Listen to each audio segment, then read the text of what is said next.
ಭಾರತ ವೈಜ್ಞಾನಿಕವಾಗಿ ನಿರಂತರ ಪ್ರಗತಿ ಸಾಧಿಸುತ್ತಾ ಅಭಿವೃದ್ಧಿ ಪಥದಲ್ಲಿ ದಾಪುಗಾಲಿಡುತ್ತಿದೆ. ಸಮುದ್ರದ ಆಳದಿಂದ ಮುಗಿಲೆತ್ತರದವರೆಗೂ ಭಾರತ ತನ್ನದೇ ಆದ ಪ್ರಯೋಗ ಹಾಗೂ ಕಾಯಕಲ್ಪಗಳಿಂದ ಹಿಂದಿನ ಸಂಭ್ರಮವನ್ನು ಎತ್ತಿ ಹಿಡಿಯುವ ನವ್ಯತೆಯನ್ನು ಮಿಳಿತಗೊಳಿಸಿ ಸಂಶೋಧನೆ ಅನ್ವೇಷಣೆಗಳ ಹೊಸ ಆಖ್ಯಾನ ಬರೆಯುತ್ತಿದೆ. ಇದೇ ನಿಟ್ಟಿನಲ್ಲಿ ಇತ್ತೀಚೆಗೆ ಭಾರತ ಇತ್ತ ಹೆಜ್ಜೆಯೇ NISAR. NASA ISRO synthetic aperture radar ಉಪಗ್ರಹವು ಭಾರತೀಯ ಬಾಹ್ಯಾಕಾಶ ಸಂಶೋಧನಾ ಸಂಸ್ಥೆ ಮತ್ತು ನಾಸಾ ಜಂಟಿಯಾಗಿ ನಿರ್ವಹಿಸಿದ ಭೂವೀಕ್ಷಣಾ ಕಾರ್ಯಾಚರಣೆ. ಒಂದೇ ವೇದಿಕೆಯಿಂದ ಉಭಯ ಆವರ್ತನ ಅಂದರೆ ಡ್ಯುಯಲ್ ಫ್ರೀಕ್ವೆನ್ಸಿ ರಾಡಾರ್ ಬಳಸಿದ ಮೊದಲ ಉಪಗ್ರಹ ಕಾರ್ಯಾಚರಣೆ ಇದು. ಪರಿಸರ ವ್ಯವಸ್ಥೆಯ ಅಡಚಣೆಗಳು, ಮಂಜುಗಡ್ಡೆಯ ಕುಸಿತ, ನೈಸರ್ಗಿಕ ಅಪಾಯಗಳು, ಸಮುದ್ರ ಮಟ್ಟ ಏರಿಕೆ ಮತ್ತು ಅಂತರ್ಜಲ ಬದಲಾವಣೆಗಳು ಸೇರಿದಂತೆ ವಿವಿಧ ಭೂಮಿಯ ಪ್ರಕ್ರಿಯೆಗಳನ್ನು ವೀಕ್ಷಿಸಲು ಮತ್ತು ಅಳೆಯಲು ನಿಸಾರ್ ವಿನ್ಯಾಸಗೊಂಡಿದೆ.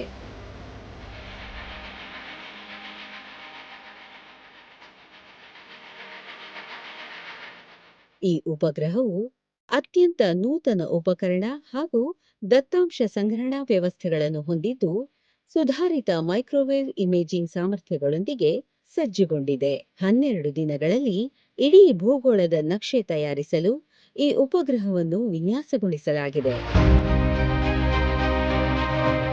ಕನಿಷ್ಠ 3 ವರ್ಷಗಳ ಕಾರ್ಯಚಟುವಟಿಕೆಯ ಈ ಯೋಜನೆ ಭೂಮಿ ಮತ್ತು ಮಂಜುಗಡ್ಡೆಯ ವಿರೂಪತೆ, ಭೂಪರಿಸರ ವ್ಯವಸ್ಥೆಗಳು ಮತ್ತು ಸಾಗರ ಪ್ರದೇಶಗಳನ್ನು ಅಧ್ಯಯನ ಮಾಡಲು ಬಳಸಬಹುದಾದ ದತ್ತಾಂಶಗಳನ್ನು ಸಂಗ್ರಹಿಸುತ್ತದೆ. ಈ ಹೊಸ ಉಪಗ್ರಹ ಧರೆಯ ಕುರಿತಾದ ಹಲವು ಅನೂಹ್ಯ ಸಂಗತಿಗಳನ್ನು ಸಾದರಪಡಿಸಲಿ ಎಂದು ನಾವೆಲ್ಲರೂ ಆಶಿಸೋಣ.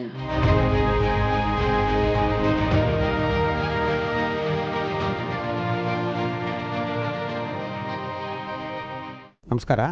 ಇವತ್ತು ಭಾರತೀಯ ಅಂತರಿಕ್ಷ ಕಾರ್ಯಕ್ರಮದ ಈ ಒಂದು GSLV ಮಾರ್ಕ್ 2 ಅನ್ನುವಂತಹ ರಾಕೆಟ್ನಲ್ಲಿ ಈ ನೈಸಾರ್ ಉಪಗ್ರಹವನ್ನು ಇಂದು ಉಡಾಯಿಸಲಾಗ್ತಾ ಇದೆ. ಈ ಉಪಗ್ರಹ ಯಾವ ಬಗೆಯ ಉಪಗ್ರಹ ಅಂದರೆ ಈ ನೈಸಾರ್ ಅನ್ನುವಂತಹ ಉಪಗ್ರಹ, ಇದರ ಸ್ಥೂಲವಾಗಿ ನೈಸಾರ್ ಅಂತ ಹೇಳ್ತೀವಿ ನಾವು, ಆದರೆ NASA ISRO synthetic aperture radar satellite ಅಂತ ಇದರ ಹೆಸರು. ಅಂದರೆ ನಾಸಾ ಮತ್ತು ಇಸ್ರೋದ ಸಹಯೋಗದೊಂದಿಗೆ ಅಂದರೆ ಎರಡೂ ಒಟ್ಟಾಗಿ ನಿರ್ಮಿಸಲಾಗಿರುವಂತಹ ಒಂದು ಭೂವೀಕ್ಷಣಾ ಉಪಗ್ರಹ ಇದು ಒಂದು ಬಗೆಯ ರೇಡಾರ್ ಉಪಕರಣಗಳನ್ನು ಇದು ಹೊಂದಿದೆ ಅನ್ನೋದನ್ನು ಹೇಳುವಂಥದ್ದು ನೈಸಾರ್ ಅನ್ನುವಂತಹ ಹೆಸರು ಸೂಚಿಸುತ್ತೆ ಇದನ್ನು. ಇದು ಒಂದು ಭೂವೀಕ್ಷಣಾ ಉಪಗ್ರಹ ಅಂತ ಹೇಳಿದೆ ನೋಡಿ. ಇದರ ಮಾದರಿ ಇದೆ, ಇಲ್ಲಿ ತಾವು ನೋಡ್ಬೋದು ಈ ಮಾದರಿನ. ಈ ಮಾದರಿ ನಿಜವಾದ ಉಪಗ್ರಹ ನೈಸಾರ್ ಉಪಗ್ರಹ ಎಷ್ಟಿದೆಯೋ ಕಕ್ಷೆಯಲ್ಲಿ ಇದು ಈ ರೀತಿ ಕಾಣಿಸುತ್ತೆ. ಕಕ್ಷೆಗೆ ತೆರಳಿದ ಮೇಲೆ ತನ್ನ ಕಾರ್ಯಾರಂಭ ಮಾಡಿದ ವೇಳೆಯಲ್ಲಿ ಇದು ಈ ರೀತಿ ಕಾಣಿಸುತ್ತೆ. ಇದು ಈ ಉಪಗ್ರಹ ನಿಜವಾದ ಉಪಗ್ರಹ ಎಷ್ಟು ದೊಡ್ಡದಿದೆಯೋ ಅದಕ್ಕಿಂತ 40 ಪಟ್ಟು ಚಿಕ್ಕದಾಗಿದೆ ಈ ಮಾದರಿ. ಅಂದರೆ ಈ ಮಾದರಿನ ನೀವೇನು ನೋಡ್ತಾ ಇದ್ದೀರೋ ಈ ಮಾದರಿಗೆ ಹೋಲಿಸಿದಲ್ಲಿ ನಿಜವಾದ ಉಪಗ್ರಹ ಆಕಾರ ಇದೇ ಥರ ಇದ್ದರೂ 40 ಪಟ್ಟು ದೊಡ್ಡದಾಗಿದೆ ಇದಕ್ಕಿಂತ. ಇದರಲ್ಲಿ 2 ಬಗೆಯ ರೇಡಾರ್ಗಳಿರುತ್ತೆ ಭೂವೀಕ್ಷಣೆಗಾಗಿ. ಸಾಮಾನ್ಯವಾಗಿ ಭೂವೀಕ್ಷಣೆಗಾಗಿ ನಾವು ಕ್ಯಾಮ್ರಾಗಳನ್ನು ಬಳಸ್ತೀವಿ, ಆದರೆ ಇದೇನಿದು ರೇಡಾರ್ಗಳನ್ನು ಬಳಸ್ತಾ ಇದ್ದೀವಿ ಅಂದರೆ ಅದಕ್ಕೆ ಕಾರಣ ಇದೆ. ಯಾಕಂದರೆ ಭೂವೀಕ್ಷಣಾ ಉಪಗ್ರಹಗಳಲ್ಲಿ ಅಂದರೆ ಭೂಮಿಯನ್ನು ವೀಕ್ಷಿಸುವಂತಹ ಉಪಗ್ರಹಗಳಲ್ಲಿ ನಾವು ಕ್ಯಾಮರಾಗಳನ್ನು ಅಳವಡಿಸಿದರೆ ಅದು ಸೂರ್ಯನ ಬೆಳಕು ಭೂಮಿಯ ಮೇಲೆ ಬಿದ್ದಾಗ ಮಾತ್ರ ಚಿತ್ರ ತೆಗೆಯುವಂತಹ ಸಾಮರ್ಥ್ಯ ಹೊಂದಿರುತ್ತೆ. ಆದರೆ ಕತ್ತಲಿನಲ್ಲಿ ಅಂತಹ ಕ್ಯಾಮರಾಗಳು ಭೂಮಿಯ ಚಿತ್ರವನ್ನು ತೆಗೆಯಲಾರವು. ಆದರೆ ಅದರ ಬದಲು ಈ ರೇಡಾರ್ ಅನ್ನು ಅಳವಡಿಸಿದರೆ ಭೂವೀಕ್ಷಣಾ ಉಪಗ್ರಹಗಳಲ್ಲಿ ಹಗಲು ರಾತ್ರಿ ಮೋಡ ಮುಸುಕಿದ ವಾತಾವರಣ ಏನೇ ಇದ್ರೂ ಯಾವುದೇ ತೊಂದರೆ ಇಲ್ಲದೆ ಅಂತಹ ಭೂವೀಕ್ಷಣಾ ಉಪಗ್ರಹಗಳು ಅಂದರೆ ರೇಡಾರ್ ಹೊಂದಿರುವಂತಹ ಭೂವೀಕ್ಷಣಾ ಉಪಗ್ರಹಗಳು ಸಮರ್ಥವಾಗಿ ಕಾರ್ಯನಿರ್ವಹಿಸಬಲ್ಲವು. ಹೀಗಾಗಿ ಇದು ಒಂದು ರೇಡಾರ್ಗಳನ್ನು ಉಳ್ಳ ಉಪಗ್ರಹವಾಗಿದೆ, ಭೂವೀಕ್ಷಣಾ ಉಪಗ್ರಹವಾಗಿದೆ ಈ ನೈಸಾರ್ ಅನ್ನೋದು. ಇದರಲ್ಲಿ ಯಾವ ಬಗೆಯ ರೇಡಾರ್ಗಳಿದೆಯಪ್ಪ ಅಂದರೆ 2 ಬಗೆಯ ರೇಡಾರ್ಗಳಿದೆ. ಒಂದು ಹೆಸರು ಬಗ್ಗೆ ತಿಳ್ಕೊಳ್ಳೋಣ ಅಷ್ಟೇ, ಎಲ್ ಬ್ಯಾಂಡ್ ರೇಡಾರ್ ಅಂತ ಇದೆ. ಇನ್ನೊಂದು ಎಸ್ ಬ್ಯಾಂಡ್ ರೇಡಾರ್ ಅಂತ ಮತ್ತೊಂದು ಬಗೆಯ ರೇಡಾರ್ ಇದೆ. ಇದೇನು ಅಂದರೆ ಸಾಮಾನ್ಯವಾಗಿ ನಾವು ರೇಡಿಯೋನ ಕೇಳ್ತಾ ತರಂಗಾಂತರ ಏನು ಅಂತ ಕೇಳ್ತೀವಿ. ಇವಾಗ ರೇಡಿಯೋದಲ್ಲಿ ಬೆಂಗಳೂರಿನ ಒಂದು ಬಾನುಲಿ ಸ್ಟೇಷನ್ ಯಾವ ತರಂಗಾಂತರದಲ್ಲಿ ಕೆಲಸ ಮಾಡುತ್ತೆ, FM ರೈನ್ಬೋ ಯಾವ ರೀತಿ ಕೆಲಸ ಮಾಡುತ್ತೆ, ಇದು ಬೇರೆ ಬೇರೆ ತರಂಗಾಂತರಗಳಲ್ಲಿ ಇದಿರುತ್ತೆ. ಅದೇ ಥರ ಬೇರೆ ಬೇರೆ ತರಂಗಾಂತರಗಳಲ್ಲಿ ಈ 2 ರೇಡಾರ್ಗಳು ಕಾರ್ಯನಿರ್ವಹಿಸುತ್ತವೆ. ಒಂದು ಎಲ್ ಬ್ಯಾಂಡ್, ಮತ್ತೊಂದು ಎಸ್ ಬ್ಯಾಂಡ್. ಈ ಎಲ್ ಬ್ಯಾಂಡ್ ಅನ್ನುವಂತಹ ರೇಡಾರ್ ಏನಿದೆ, ಇದನ್ನು ನಾಸಾ ಸಂಸ್ಥೆ, ಅಮೆರಿಕದ ಅಂತರಿಕ್ಷ ಸಂಸ್ಥೆ ನಾಸಾ ನಿರ್ಮಿಸಿದೆ. ಜೊತೆಗೆ ಕೆಲವು ಉಪಗ್ರಹದ ಉಪಕರಣಗಳನ್ನು ಇದು ನಿರ್ಮಿಸಿದೆ. ಈ ಎಸ್ ಬ್ಯಾಂಡ್ ಮತ್ತು ಎಲ್ ಬ್ಯಾಂಡ್ ರೇಡಾರ್ಗಳ ಆ್ಯಂಟನಾ ಯಾವುದಪ್ಪ ಅಂದರೆ ನೋಡಿ ಇಲ್ಲಿ ಕಾಣಿಸ್ತಾ ಇದೆ. ಇಲ್ಲಿ ಈ ಆ್ಯಂಟನಾ ಅನ್ನೋದು ಇದು ಎಷ್ಟು ದೊಡ್ಡದಾಗಿದೆ ಅಂದರೆ ನಿಜವಾದ ಉಪಗ್ರಹದಲ್ಲಿ ಸುಮಾರು 40 ಅಡಿಗಳಷ್ಟು ಅಗಲ ಇದೆ. ಇದು ಒಂದು ಜರಡಿಯ ಥರ ಕಾಣಿಸುತ್ತೆ ನಮಗೆ. ಇದು 40 ಅಡಿಯಷ್ಟು ಅಗಲ ಇರುತ್ತೆ ಇದು ಹರಡಿಕೊಂಡಾಗ ಈ ಆ್ಯಂಟನಾ. ಈ ಆ್ಯಂಟನಾ ಇದೆಯಲ್ಲ, ಇದರಿಂದಾನೇ ರೇಡಾರ್ ಸಂಜ್ಞೆಗಳನ್ನು ಭೂಮಿಯತ್ತ ಕೇಂದ್ರೀಕರಿಸಲಾಗುತ್ತೆ. ಆದ್ದರಿಂದ ಪ್ರತಿಫಲಿತವಾದ ಸಂಜ್ಞೆಗಳನ್ನು ಅಂದರೆ ಸಿಗ್ನಲ್ಸ್ ಇರುತ್ತಲ್ಲ, ಅದನ್ನು ಪುನಃ ಗ್ರಹಿಸಿ ಒಂಥರ ಕೃತಕವಾಗಿ ಚಿತ್ರವನ್ನು ಸೃಷ್ಟಿ ಮಾಡಲಾಗತ್ತೆ ಕಂಪ್ಯೂಟರ್ಗಳ ನೆರವಿನೊಡನೆ. ಹೀಗಾಗಿ ಈ ಉಪಗ್ರಹ ಇವತ್ತು ಸುಮಾರು 750 ಕಿಲೋಮೀಟರ್ ಎತ್ತರದ ಕಕ್ಷೆಗೆ GSLV ಮಾರ್ಕ್ 2ನಲ್ಲಿ ತೆರಳುತ್ತಾ ಇದೆ. ಈ ಉಪಗ್ರಹ ಸುಮಾರು 11 ವರ್ಷಗಳ ಕಾಲ ತಗೊಂಡಿದೆ ಇದನ್ನು ನಿರ್ಮಾಣ ಮಾಡೋದಕ್ಕೆ. ಇದನ್ನು ಇವತ್ತು ಭಾರತದ ರಾಕೆಟ್ GSLV ಮಾರ್ಕ್ 2 ಅಥವಾ ಮಾರ್ಕ್ 2ನಲ್ಲಿ ಇವತ್ತು ಸಂಜೆ 5:43 ಉಡಾಯಿಸಲಾಗ್ತಾಯಿದೆ. ಈ ಉಪಗ್ರಹ ಸುಮಾರು 3ರಿಂದ 5 ವರ್ಷಗಳ ಕಾಲ ಕಾರ್ಯನಿರ್ವಹಿಸುತ್ತೆ ಅಂತ ಹೇಳಲಾಗ್ತಾ ಇದೆ. ಹೀಗಾಗಿ ಅನೇಕ ಕ್ಷೇತ್ರಗಳಿಗೆ ತನ್ನ ವೀಕ್ಷಣಾ ಸಾಮರ್ಥ್ಯದ ಮೂಲಕ ಇದು ಕೊಡುಗೆ ನೀಡಬಲ್ಲದಾಗಿದೆ. ನೋಡಿ, ರಾಕೆಟ್ ಮತ್ತೊಮ್ಮೆ ಹೇಳ್ತಾ ಇದ್ದೀನಿ. ಈ ರಾಕೆಟ್ ಸುಮಾರು ಇಲ್ಲಿಂದ ಅಲ್ಲಿವರೆಗೂ ತಗೊಂಡ್ರೆ ಸುಮಾರು 17 ಮಹಡಿಗಳಷ್ಟು ಎತ್ತರ ಇದೆ. 17 stories high. This rocket, the weight of this rocket is 4,20,000 kilograms, almost 4,20,000 kilograms ಅಂದರೆ 420 ಟನ್ ಅಥವಾ 4,20,000 ಕಿಲೋಗ್ರಾಮ್ಗಳ ತೂಕ ಇದು ಈ ರಾಕೆಟ್. ಈ ರೀತಿ ನಿಂತಿರುವಂತಹ rocket in about 19 minutes it is going to achieve a speed of about 27,000 kilometers per hour. Just within 19 minutes it is going to achieve a speed of this rocket, a speed of 27,000 kilometers per hour within a short span of 19 minutes. Okay, you can see the Indian flag there. You can see thousands of people who have come to watch this launch, and thousands literally. You can also go and see the launch from outside. Okay, you can just register and go. There is no special permission or anything required.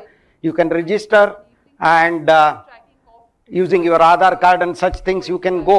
But it is not inside Satish Dhawan Space Center. It is outside. Where is this launch center? ಚೆನ್ನೈಯಿಂದ 80 kilometre ಉತ್ತರಕ್ಕಿರುವಂತಹ ಒಂದು ಸ್ಥಳ ಇದೆ, ಶ್ರೀಹರಿಕೋಟಾ ದ್ವೀಪ ಅಂತ. ಆ ಶ್ರೀಹರಿಕೋಟಾ ದ್ವೀಪದಲ್ಲಿ ಇರುವಂತಹ ಸತೀಶ್ ಧಾವನ್ ಅಂತರಿಕ್ಷ ಕೇಂದ್ರದಲ್ಲಿ ಇರುವಂತಹ ಈ ಒಂದು ಉಡಾವಣಾ ವೇದಿಕೆ ಏನಿದೆ, ಲಾಂಚ್ ಪ್ಯಾಡ್, ಇದರಿಂದ ಇವತ್ತು GSLV ರಾಕೆಟ್ನ ಉಡಾಯಿಸಲಾಗ್ತಾ ಇದೆ. ನಮ್ಮ ದೇಶದ ಹೆಮ್ಮೆಯ ನೌಕೆಗಳಾದಂತಹ ಚಂದ್ರಯಾನ 1, 2, 3 ಮತ್ತು ಮಂಗಳಯಾನ ನೌಕೆ ಇವೆಲ್ಲವೂ ಕೂಡ ಸತೀಶ್ ಧಾವನ್ ಅಂತರಿಕ್ಷ ಕೇಂದ್ರದಿಂದಾನೇ ಇದನ್ನು ಉಡಾಯಿಸಲಾಗಿದೆ. ಇಲ್ಲಿ ನಿಮಗೆ ಕಾಣಿಸ್ತಾ ಇರೋದು GSLVಯ ಮೊದಲನೇ ಹಂತದ ಒಂದು ಭಾಗ ಅಷ್ಟೇ, not the entire first stage, a part of the first stage. You can see how big it is. Okay, still ನೋಡಿ, ಒಂದೊಂದೇ ಭಾಗನ ಫಸ್ಟ್ ಸ್ಟೇಜ್ ಅಂತ, ಮೊದಲನೇ ಹಂತ ಏನು ಹೇಳ್ತೀವಿ ಅದನ್ನು ಒಂದ್ರ ಮೇಲೆ ಒಂದು ಜೋಡಿಸ್ತಾ ಇದ್ದಾರೆ. ನೋಡಿ ಈ ಥರ ಜೋಡಿಸ್ತಾ ಇದ್ದಾರೆ ನೋಡಿ. ಇದು ಈ ರೀತಿ 5 ಭಾಗಗಳು, ಸೆಗ್ಮೆಂಟ್ಸ್ ಅಂತ ಹೇಳ್ತೀವಿ, ಅದನ್ನು ಜೋಡಿಸ್ಬಿಟ್ಟು ಇದರ ಈ ರಾಕೆಟ್ನ ನಿರ್ಮಾಣ ಮಾಡ್ತಾರೆ. Okay, each stage performs is task and it separates from the rocket. The next stage takes over. That is the way it is. And this is the second stage. Okay, this uses liquids as fuel and oxidizer. Okay, this is the way it is, and yeah, you can see this is the third stage or the cryogenic stage, which is the most complex one, most complex one. It took nearly 20 years for us in India to build this. It is a very efficient stage, and you can see how their engineers are placing one stage on top of the other. I repeat once again, GSLV ಅಲ್ಲಿ 3 ಹಂತಗಳಿದೆ, ಒಂದರ ಮೇಲೆ ಒಂದು ಜೋಡಿಸಲ್ಪಟ್ಟ 3 ಹಂತಗಳಿದೆ. ಆ 3 ಹಂತಗಳ ಜೊತೆಗೆ ವಾಹನದ ಕೆಳಭಾಗದಲ್ಲಿ strap on ಅನ್ನುವಂತಹ 4 ರಾಕೆಟ್ಗಳನ್ನು ಇಲ್ಲಿ ಜೋಡಿಸಲಾಗಿರುತ್ತೆ. ನೋಡಿ, ಇದು ಉಪಗ್ರಹ. This is the satellite. Okay, NISAR satellite. I have kept a model here. So NISAR ಉಪಗ್ರಹನ ರಾಕೆಟ್ನ ಮೇಲ್ಭಾಗದಲ್ಲಿ ಜೋಡಿಸಲಾಗ್ತಾ ಇದೆ. ಇವಾಗ ನೋಡಿ, ರಾಕೆಟ್ ಯಾವ ರೀತಿ ಕಾಣಿಸ್ತಾ ಇದೆ ಇಲ್ಲಿ ನಿಮಗೆ. ನೋಡಿ, ರಾಕೆಟ್ನ ಯಾವ ರೀತಿ ನಿಧಾನವಾಗಿ ತಗೊಂಡು ಹೋಗ್ತಾರೆ. Very small, at snail space they are taking the rocket on a rail. Okay, and it is there at the second launch pad. In fact, there are 2 launch pads as of now, and you can see the rocket engineers there who have built the rocket and the people who are managing it. Okay, see, he is the mission director. He has to authorize. He will turn a key. You see that he has authorized and he has turned the key. You can see a lot of people from different parts of the world, different parts of India, they have come. ಇಲ್ಲಿ ಬಂದು ಕುಳಿತಿದ್ದಾರೆ. Rocket ಉಡಾವಣೆಗೆ ಸಿದ್ಧ ಆಗ್ತಾ ಇದೆ. GSLV F-16 ಅನ್ನುವಂತಹ rocket. ಇವತ್ತು ಈ ರಾಕೆಟ್ ಇಸ್ರೋ ಮತ್ತು ನಾಸಾದ ಸಹಯೋಗದೊಂದಿಗೆ ಇಸ್ರೋ ನಿರ್ಮಿಸಿರುವಂತಹ, ಅಂದರೆ ಇಸ್ರೋ ಮತ್ತು ನಾಸಾ ಜಂಟಿಯಾಗಿ ನಿರ್ಮಿಸಿರುವಂತಹ ನೈಸಾರ್ ಅನ್ನುವಂತಹ ಒಂದು ಉಪಗ್ರಹನ ಉಡಾಯಿಸ್ತಾ ಇದೆ. NASA ISRO synthetic aperture radar ಅಂತ. ನೋಡಿ, ಇಲ್ಲಿ ಸ್ಯಾಟಲೈಟ್ದು ಮಾಡೆಲ್ ಇದೆ, ಇಲ್ಲಿ ಮಾದರಿ ಇದೆ ನೋಡಿ. ಈ ಸ್ಯಾಟಲೈಟು ಇದು this will look at the earth. Okay, ಇದು ಭೂಮಿಯನ್ನು ನೋಡೋದಕ್ಕೆ, ಭೂ ವೀಕ್ಷಣೆಗಾಗಿ ಇರುವಂತಹ ಒಂದು ಉಪಗ್ರಹ, to observe the earth. How does it observe the earth? Does it have cameras? No, it has got radars, 2 types of radars. Okay, and this one actually is the antenna. This is the one which sends radar pulses towards the earth and sends us back. Okay, from that a picture like thing is developed. Okay, ಈ ರೇಡಾರ್ನಿಂದ radar ಸಂಕೇತಗಳನ್ನು ಕಳಿಸ್ತಾರೆ. ಆ ಸಂಕೇತಗಳು ಭೂಮಿಯಿಂದ ಪ್ರತಿಫಲಿತವಾದಾಗ ಅದನ್ನು ಗ್ರಹಿಸಿ ಚಿತ್ರಗಳ ಥರ ಇರುವಂತಹ ಒಂದು ಸ್ವರೂಪಗಳನ್ನು ಉತ್ಪಾದಿಸಿ ಅದರ ನೆರವಿನಿಂದ ಅನೇಕ ಕಾರ್ಯಗಳಿಗೆ ಈ ಉಪಗ್ರಹದಿಂದ ಬಂದಂತಹ ಮಾಹಿತಿನ ಬಳಸ್ಕೊಳ್ಳೋದಕ್ಕೆ ವಿಜ್ಞಾನಿಗಳು ಸಿದ್ಧವಾಗಿದ್ದಾರೆ. 6 minutes only for the launch. इस प्रमोशन का विवरण देते हैं. GSLV Mark 2 3 चरणों से बना हुआ promotion. Here is Kiran Kumar sir. You can see our chairman, Jawaharlal Nehru Planetarium chairman. He is here. He was the former chairman of ISRO also. लेकिन इसमें प्रथम चरण के साथ 4 L40 तरल नोदक वाले only 6 minutes for the rocket, for at least for the past 27-28 hours. 27-28 ಗಂಟೆಗಳಿಂದ ಇದನ್ನ ಯಾನಕ್ಕೆ ಸಿದ್ಧ ಮಾಡಲಾಗಿದೆ. ಇದು ಸುಲಭವಾದ ಕೆಲಸ ಅಲ್ಲ. ಸಾವಿರಾರು ಜನ ಕೆಲಸ ಮಾಡಿದ್ದಾರೆ ಇದಕ್ಕೆ. Thousands of people have worked for this rocket. Yeah, you can reduce that. Yeah, you can see the rocket is getting ready. 30 seconds with a relative velocity of 7.57 kilometers per second. Okay. 25 seconds. We are Okay. mere 25 We didn't hear seconds that. from the launch. All our movies open. Yeah. 20 seconds. 20 seconds to launch. सभी दर्शक हमारे साथ बने रहिए. 15 seconds. minus 4.8 seconds पर L40 इसका प्रज्वलन हम देखेंगे. 10, 9, 8, 7, 6, 5. It fires. You say 4, 3, 2, 1. Lift off. Yeah, lift off of GSLV. Yeah. That's a magnificent of the GSLV F-16 It is mission. proceeding. The deafening roar Accelerating. of GSLV and beautiful silhouette brightening the Sriharikota sky. जी हाँ, अभी आपने देखा चारों L40 तथा 4 booster S139 Okay, it is का performing सफल normally. प्रज्वलन और GSLV F-16 का See, उत्थापन the first stage, द्वितीय which is प्रमोशन solid, मंच से surrounded by और यह 4 अपने liquid गंतव्य की ओर बढ़ता strap-ons, they are हुआ firing. First Okay. stage performance normal. First Sharwan stage engine main performance normal. The day of launch win by a single. See, every second the rocket is accelerating. Sharwan is in main auto. ಕ್ಷಣ ಕ್ಷಣಕ್ಕೂ ಅದರ ವೇಗ ಜಾಸ್ತಿ ಆಗ್ತಾ ಹೋಗ್ತಾ ಇದೆ. First stage performance normal. First stage performance normal, it is doing its work. Okay. Now, Shar ground station is first, the first stage will burn out, then strap-ons will burn out. That is, they stop working. Okay. S-139 burnout. Yes, okay.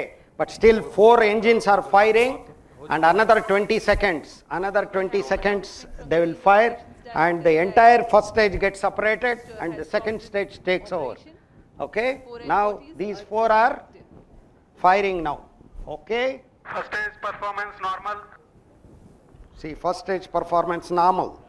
यान Another 40 seconds from the burnout of the first stage. वर्तमान में प्रथम चरण प्रज्वलित है, L-40s प्रज्वलित हैं, इनका कुल कार्यकाल Yeah. 150 सेकंड का होगा. Yes, first stage has to separate. L-40 shut off. GS2 ignited. Yes, second stage has ignited. First stage work is over, second stage is performing. IS-1/2 Okay. is separated. Yeah, you don't want the useless thing to be with the rocket, you throw it out. Now the second stage is firing. प्रथम चरण Yeah. सफलता से पृथक किया जा चुका है. Payload fairing separated. द्वितीय चरण Yeah, now that India flag was there, that covering, that has separated now. That itself, now you see the satellite is exposed. GS2 commenced its ಉಪಗ್ರಹವನ್ನು ಆವರಿಸಿದ್ದಂತಹ ಒಂದು ರಕ್ಷಣಾ ಸಾಧನ ಬೇರ್ಪಟ್ಟುಬಿಟ್ಟಿದೆ ಇದರಿಂದ. ಹಾಗಾಗಿ ಇವಾಗ ನೋಡಿ, guidance has been ಆ ಕ್ಲೋಸ್ ಅಂದ್ರೆ ರಾಕೆಟ್ನ ಅತ್ಯಂತ ನಿಖರವಾಗಿ ಯಾನ ನಿರ್ವಹಣೆಯನ್ನು ನ್ಯಾವಿಗೇಟ್ ಮಾಡೋ ಕೆಲಸ. वातावरण से ಯಾ गुजर जा चुका ಸೆಕೆಂಡ್ है. ಸ್ಟೇಜ್. ये पेलोड फेयरिंग या ऊष्मा कवच की Yeah, आवश्यकता second नहीं stage होती, इसलिए is यान firing. पृथक कर दिया जाता है और अब यान क्लोज लूप गाइडेंस के अंतर्गत है और स्वतंत्र ನೋಡಿ, ಇವರೆಲ್ಲ निर्धारण कर रहा है. ರಾಕೆಟ್ನ ನಿರ್ಮಿಸಿರುವಂತಹ ಇಂಜಿನಿಯರ್ಗಳು ಇವರು. powered by the Vikas engine that uses the earth storable propellant combination of UH-25 and N2O4. The second stage of GSL. About 8,000 kilometers per hour it is already traveling. N2O4 So that speed. का प्रयोग किया जाता है. Okay, now विकास engine द्वारा it संचालित is है. second stage is almost its work is done लगभग 150 and once it is done, okay, Cryo stage start authorized. okay, जैसा कि हमने पहले बताया. now let us see. Second stage performance normal. Second stage performance अनुमोदित normal. कर दिया जाएगा. Okay, now second stage has to separate and third stage has to ignite. Cryo stage Third stage, GS2 thrust cut off. yeah, with GS2 separate. First stage ignition command. yeah, third stage has ignited. द्वितीय चरण के सफलतापूर्वक प्रदर्शन के पश्चात Yeah, it is firing. कर दिया गया है और तृतीय Yeah, तथा yeah. अंतिम चरण Okay. का प्रज्वलन शुरू हो ISRO चुका है. chairman Dr. Narayanan is an expert in cryogenics. He has contributed a lot या to cryogenics. It is not easy. Only America, Russia, China, Japan, France and India, only 6 countries have this technology. 306 seconds. Okay. Nearly 73.5 kilonewton.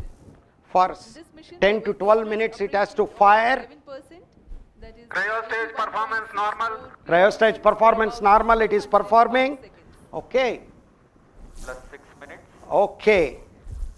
Now it has to fire for quite a long time and it is the most efficient engine, cryogenic rocket engine, rocket stage, because say for fuel it uses liquid hydrogen. Hydrogen is a gas. Now here in at room temperature hydrogen is a gas. Oxidizer is liquid oxygen, but oxygen is a gas here. That is what I am breathing and you are breathing now. If you want to liquefy oxygen, you have to create a temperature of minus 183 degrees centigrade. And if you want to liquefy hydrogen, yeah, if you want to liquefy hydrogen, then you have to create a temperature of only minus 253 degrees centigrade.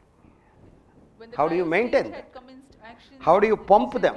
Relative velocity was how do you found make them to to be combust, significant. that is combine and In burn contrast, properly? it becomes That is where the 4.7. challenge lies. ಹೀಗಾಗಿ cryogenic rocket ಹಂತ ಅನ್ನೋದು ಅತ್ಯಂತ ಸಂಕೀರ್ಣವಾದ ಒಂದು rocket ಹಂತ. ಯಾಕಂದರೆ ಇದರಲ್ಲಿ ಇಂಧನವಾಗಿ ಉಪಯೋಗಿಸುವಂತಹ ದ್ರವ ಹೈಡ್ರೋಜನ್ ದ್ರವ ರೂಪಕ್ಕೆ ಬರೋದು -253 degree centigrade. Performance normal. Oh my goodness, good. So so nice. Now you can see velocity is nearly more than, let us say, 10,000 kilometers per hour now. Maybe not even 10,000, maybe 11,000 plus kilometers per hour is the NASA ISRO synthetic Cryo aperture stage radar performance normal. cryostage performance NISAR normal. कहते That हैं is very वैज्ञानिकों nice. को प्राकृतिक खतरों It is not easy. I और told you, विनाशकारी घटनाओं cryogenic से कम ತಂತ್ರಜ್ಞಾನ परिणामों ಇರೋದು ಕೇವಲ ಅಮೆರಿಕಾ, और भूस्खलन जैसी ರಷ್ಯಾ, प्राकृतिक ಚೈನಾ, ಜಪಾನ್, घटनाओं को बेहतर ಫ್ರಾನ್ಸ್ ढंग से समझने के ಮತ್ತು लिए Bharat. Only 6 of us have that. Okay, nobody else is having that. तूफान और बाढ़ And nobody will help you. ಯಾರು ಸಹಾಯ ಮಾಡಲ್ಲ ಇದನ್ನ.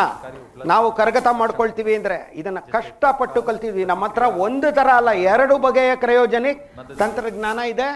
ಇದು ಒಂದು ಬಗೆಯ ಕ್ರಯೋಜೆನಿಕ್ ತಂತ್ರಜ್ಞಾನ. This is one type of cryogenic technology, and you can see it is firing continuously. It is firing. वनों की कटाई So, अग्नि तथा so these are the people who have built the rocket. Give them a big hand, really. These are the engineers who are toiled day and night. Day and night, day and night. I'm very proud. I'm very proud. I was privileged to work for Indian Space Research Organization for 38 years, in fact.